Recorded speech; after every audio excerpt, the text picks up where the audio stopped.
Twelfth important है, ध्यान से देखना, एक बहुत ही इंटरेस्टिंग पॉइंट, बहुत ही इंटरेस्टिंग पॉइंट। और काफी बार गलत हो जाता है, मतलब हो सकता है आपने भी गलत कराओ, क्योंकि आपके पास आंसर्स तो है नहीं, तो हो सकता है, बट ठीक है, ध्यान से देखेंगे, इंपॉर्टेंट है।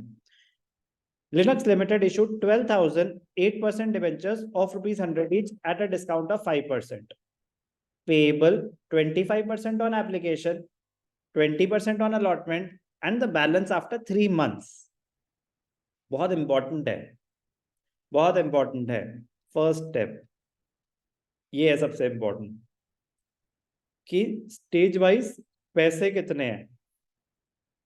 चलो देखते हैं, आप बताओ बेटा अश्विन, एप्लीकेशन पे कितने।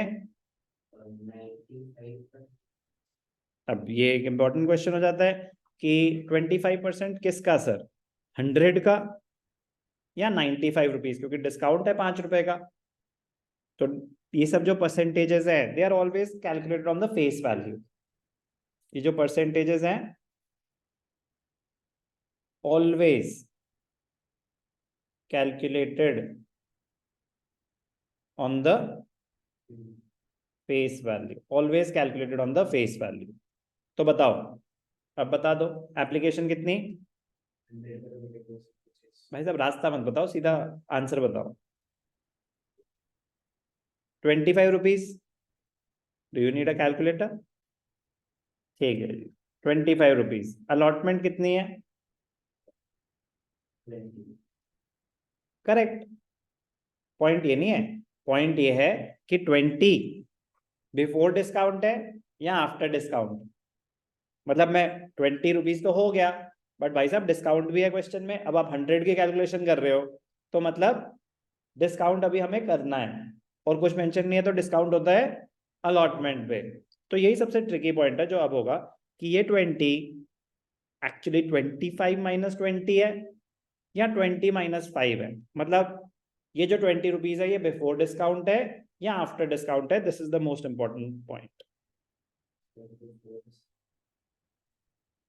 मतलब अरे लास्ट तो यहाँ पड़ी है, बट अभी एक और आया।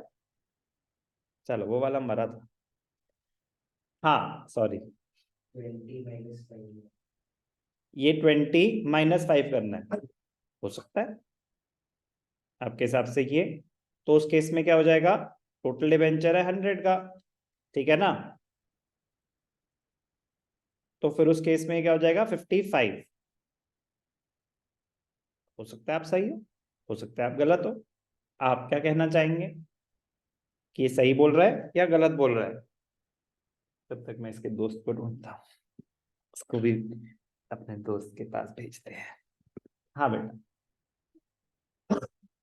आप बोले। सही है?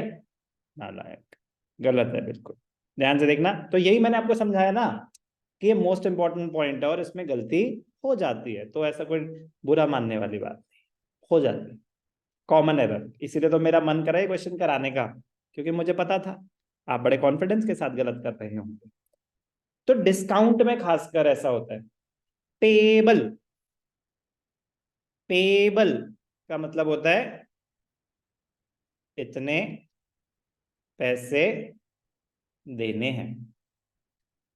पेबल मतलब इतने पैसे देने हैं। तो भाई साहब अगर 20 रुपए देने हैं और डिस्काउंट भी था, तो ये क्या रहा होगा, एक्चुअली रही होगी अलॉटमेंट 25 की, और 20 रुपीज देने हैं आफ्टर डिस्काउंट हुआ वो।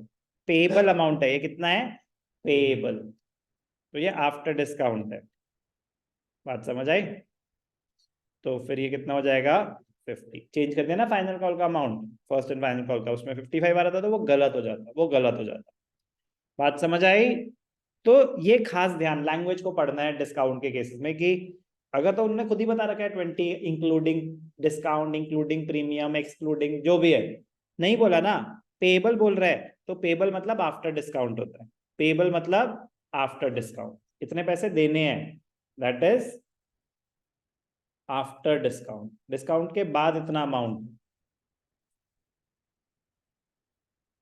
नहीं नहीं, ये तो मैंने इशू प्राइस इतना, पेबल अमाउंट है ना, ये क्या है, पेबल। तो डिस्काउंट कितना है, 5। तो फेस वैल्यू 100 ही रहेगी। ये पेबल अमाउंट की कैलकुलेशन दिखा दी है मैंने। अगर मैं फेस वैल्यू दिखाता तो फिर मैं यहाँ 25 लिख रहा होता, उससे क्या फर्क पड़ता है, मैं दिखाई कुछ और रहा हूँ, मैं पेबल अमाउंट दिखा रहा हूँ। क्या दिखा रहा हूँ मैं? पेबल। अब एंट्रीज पे आ जाते हैं। पहली entry, bank to debenture application. कितने डिबेंचर्स हैं? 12,000। 12,000 25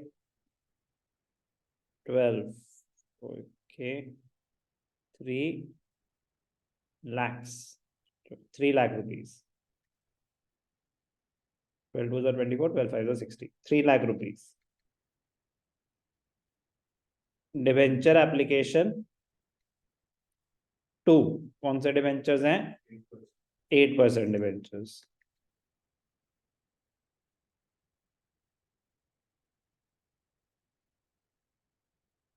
next, issued at discount, redeemable at par. ठीक है कुछ? तो रिडीमेबल एट पार, तो discount on issue debited, debenture allotment debited, discount on issue 2, 8% debentures. Again 25, तो 3 लाख रुपए मिलने, 3 लाख रुपए अलॉटमेंट मनी थी, बट डिस्काउंट है 5 का। 12 5 का कितना होता है? 60। तो आपको पैसे कितने मिलने हैं? 240। कोई एरियर नहीं है, तो bank to debenture allotment,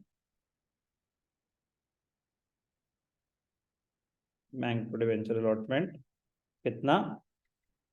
240। First and final call में कुछ है नहीं, तो वो आप अपने आप कर लेंगे। ठीक है ना? वो तो बस इम्पोर्टेंट क्यों, वो कैलकुलेशन पार्ट था कि वो एंट्री आप 50 रुपीज से कर रहे हैं 55 से, तो 50 से होगी वो पूरी एंट्री। 6 लाख रुपीज से एंट्री पास हो जाएगी। Question number 12। कोई भी डाउट? कोई भी डाउट? क्लियर?